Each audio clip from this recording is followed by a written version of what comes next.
guys? It's your boy Lieutenant Dan here from Unintentional Grounding with a new Falcons film breakdown. A brand new breakdown of the new starting right guard for the Atlanta Falcons. Free agent pickup Jamon Brown, formerly of the New York Giants from last year, as well as a draft pick in 2015 from the formerly St. Louis Rams, now LA Rams. And just a quick backstory on Jamon. He's been a on and off starter for the Rams since 2015, where he was having some struggles staying as their right guard until 2017 when he started all 16 games for the Rams and did a pretty solid job for them as far as a full-time starter. And then in 2018, the Rams just found a better option than Jamon, which, you know, if you just find an upgrade, you find an upgrade and you want to play that. Played 6 games for the Rams in 2018. Rams fans said that they didn't want to lose him, but he wasn't there was an upgrade for that position. Jumped onto the Giants and had to learn a brand new scheme and played the remaining 8 games, I believe, for the New York Giants. And Giants fans, I wouldn't say there's outrage, but I'd say that a lot of Giants fans said that he was a solid addition to that offensive line, and that they were upset that he did hit free agency and that he did go to a new team, but they have wished him all the best. And there's one thing about Giants fans that I want to say very quickly. And I know some Giants fans watch my stuff. I know Eagles fans watch my stuff. I know, most of the NFC East watches my stuff. But there's one thing about Jamon Brown that I have to say that's just above all things, which is, if there was someone who is the prototypical journeyman that also plays at an above average level and can give you productivity not only in pass blocking, but also majorly in the run blocking department, especially inside zone concepts or stretch play concepts, Jamon Brown is the guy. And with that being said, let's get straight into this film breakdown, because I know you guys are like, Lieutenant Dan, stop talking. We're so done with you. You're also 2 weeks late on this Jamon Brown film. What have you been doing? I don't know. Just having fun, maybe? With that being said, let's get straight into this film breakdown, man. Jamon Brown here, your right guard. And the reason why I picked out the Eagles game is because this Eagles defensive line is tough. Fletcher Cox, Brandon Graham, Bennett was on this line at one point. So this is a very tough line to defend against, and I think it's a lot of fun to see how well he did. And the first play that I want to show you guys is actually into the second quarter of this game, where Jamon Brown is actually going to go from the right guard position, shoot up into the second level, and you're going to see a wide receiver block at the top of your screen that's going to take on one of these linebackers, and Jamon is going to get the other linebacker. Now, there is a legal block in the back that's going to pull this play backwards, but had that play not happened, had that flag not happened, watch Jamon for the rest of this play knock down 2 guys, basically, continue to get up the field, continue to get up there, and push some guys out of the way. Again, Jamon is deceptively quick, turning up field and getting where he needs to be, and he's very, very strong. And one of the things that Giants fans told me over the last week or two has been that Jamon is the kind of guy that's just gonna rip and tear, man. I mean, rip and tear. Like, he's gonna be a soldier for you. And this is a really interesting concept, because this is kind of like an outside pitch, outside zone type of deal.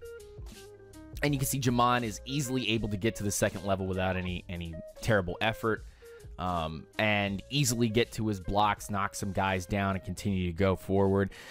If you think about the Falcons blocking from their wide receivers, Julio Jones, Mohamed Sanu, Calvin Ridley, to a certain extent, Russell Gage, you can see that a guy like Sanu could definitely be the guy that's right here. I believe this is Sterling Shepard or Odell Beckham Jr., where they're going to knock this down, and Jamon's going to come in and clean up and help continue to push out. Now, granted, Saquon Barkley, I mean, he makes things very, very special, but Jamon is that kind of guy that can give you that productivity. Now, if we look at it from this angle here, we're going to see Jamon right there on the left-hand side, offense's right-hand side.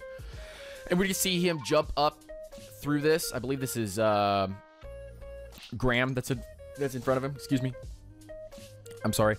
But get to the second level, knock two guys into each other, continue to push down that line, be a lead blocker for Saquon, and continue to open up holes for him down the field. And it's I know this is something that you guys have seen a little bit with Brandon Fusco, and Fusco has not been cut up to this point. We haven't seen him actually get cut. He might be a backup, but Jamon is that kind of guy that can come in, solidify, and keep things clean. And that's what I really like about this play, is that he's able to get up to that second level, put a hat on a hat, tackle a guy into another guy.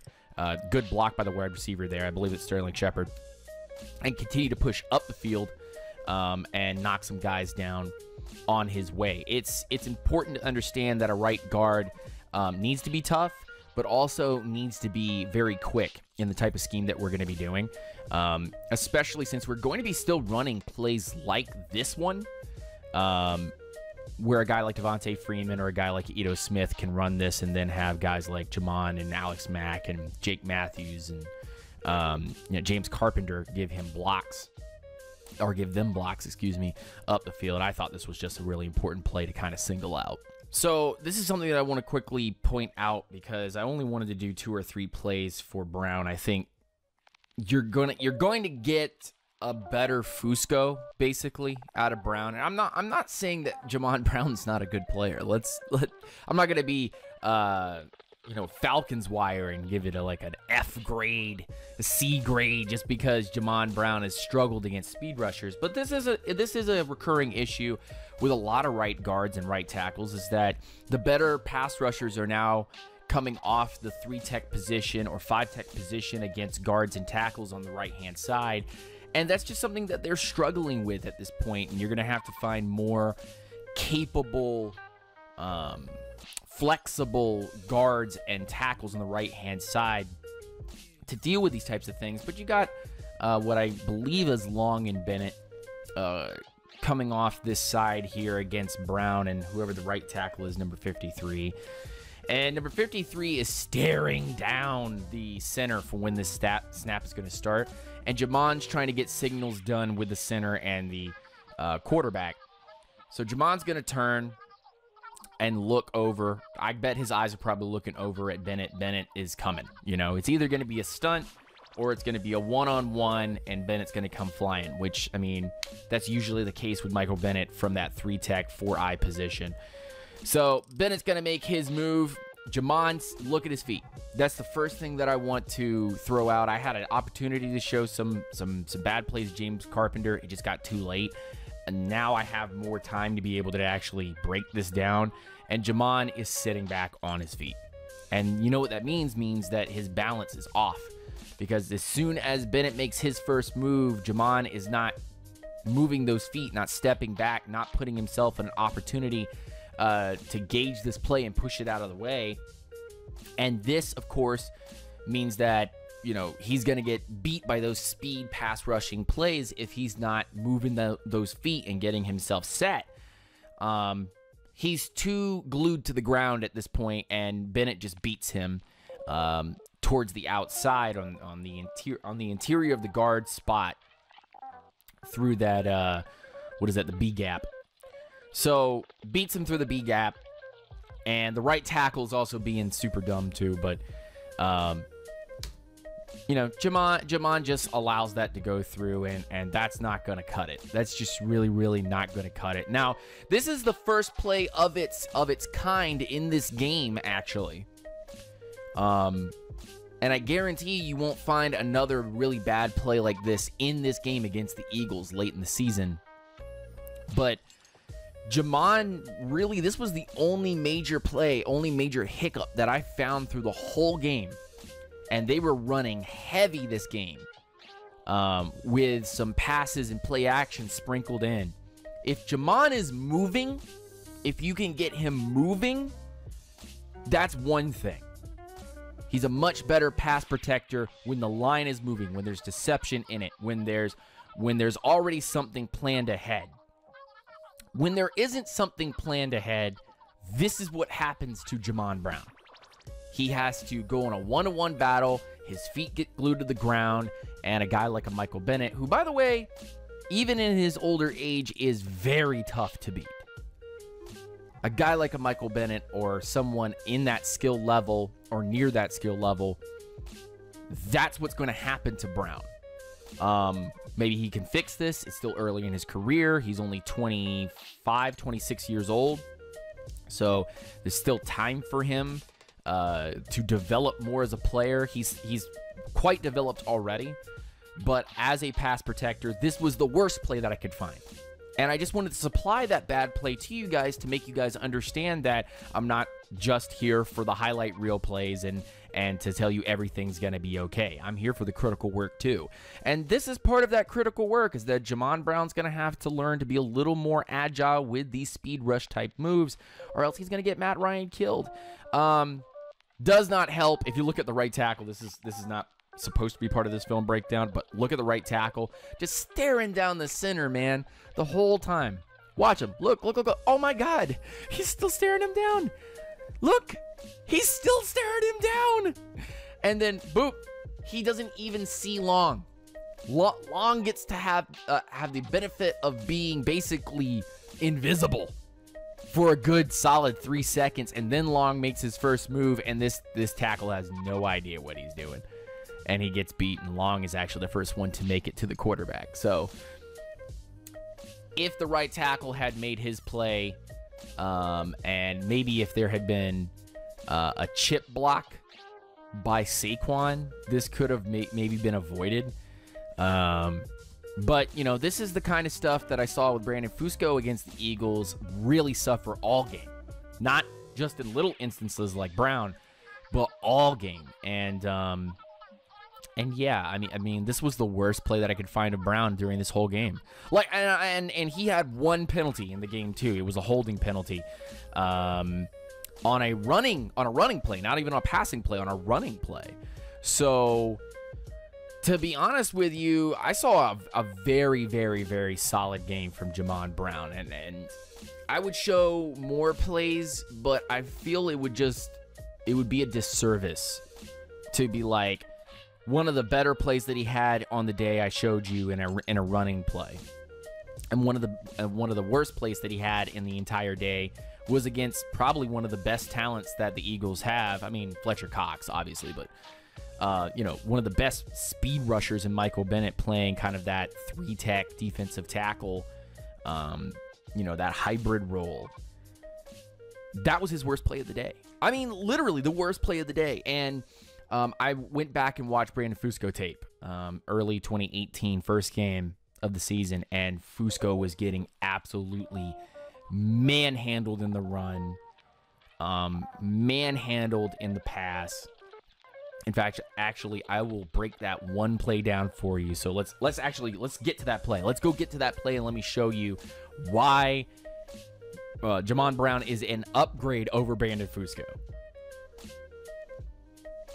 Okay, guys. All right, here's your play. Here's the play that I was searching for. The whole game, Brandon Fusco's having a problem, by the way, with Fletcher Cox, with everyone. Everybody was having a problem here on this line, but especially Brandon Fusco. Now, this is what I'm talking about. Like, Brown never has one of these dirt moments, okay? He never has one of these, oh, I forgot we're playing football type moments. Watch Brandon Fusco here.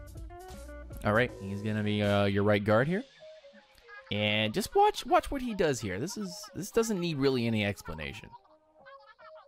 What are you doing? We're playing football, buddy. We're playing football. What are you doing? All right, make sure initial blocks on Fletcher Cox. Okay, cool. Yeah. Did you forget that we're playing football? That there's a guy there? You thought he was just going to stay on the ground, right? You thought that was just going to be over, like that play was just going to be done. This isn't the only time he does this, by the by. But I digress. Oops, flippity-doo. Brown doesn't do this nonsense, okay? Brown finishes plays. Brown will go and squash somebody. Brandon Fusco standing here like 55 is not gonna get back up and suddenly go after Matt Ryan is hilarious. And this is that thing, man. Like, yeah, Brown got beat on a speed rush. Whoop-de-doo. You know, like a lot of right guards get beat on speed rushes. Don't tell me Brandon Fusco, man. Like, I was high on him just because our right guard situation was really bad previously. But don't tell me, man, that this is not one of those whoopsie-daisy moments. Like, and this happens repeatedly. This is not a one instance type thing. This happens several times through the season, where he's just like, whoopsie. Oh, we're playing football. Oh, I forgot that we're playing football. Like, you know, snap the ball, doop-de-doo. Okay, cool. Oh, wait, we're playing football. Oh, damn. So in conclusion, man, like, is Jamon Brown an upgrade over Brandon Fusco? In some cases, yes, and I can point to a lot of really good plays for Brandon Fusco too, but there are so many problem plays with Fusco and so much critiquing and open learning yet for Jamon Brown that we can make, and instead of being incredibly negative about this pickup, we can be cautious and optimistic about this pickup of Jamon Brown. I think Brown gives you a lot of what you're asking for as a bigger, stronger, technical kind of guy that needs to work on some refinement areas, but is only 25, 26 years old, has plenty of time to solidify himself as a guard option for us. He's on a 3-year deal with Atlanta. If he continues to play at a high level, I expect maybe, and this is forecasting way far in the future, but I expect him to probably get a nice contract, an extension. So let's be cautious. Let's be optimistic. Let's be proactive, not reactive to the Jamon Brown signing. And remember that Brandon Fusco, up until his injury in 2018, was serviceable, yet I was optimistic, and at the end of the day, we called a spade a spade.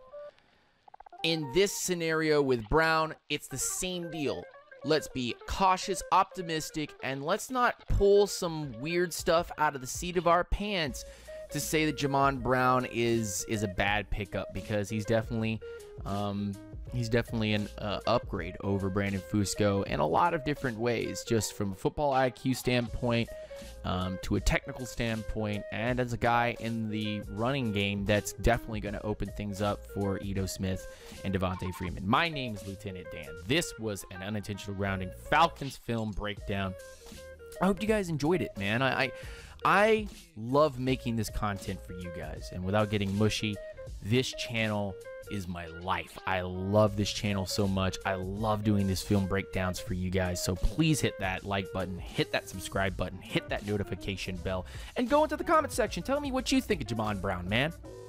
I've had a lot of Giants fans tell me that this is a steal for Atlanta, and whenever Giants fans, or when any fan from any fan base is not memeing, not trolling, and coming out here and saying, hey, that's actually a good player that you guys picked up, and when we wish we had kept him, that's a good sign.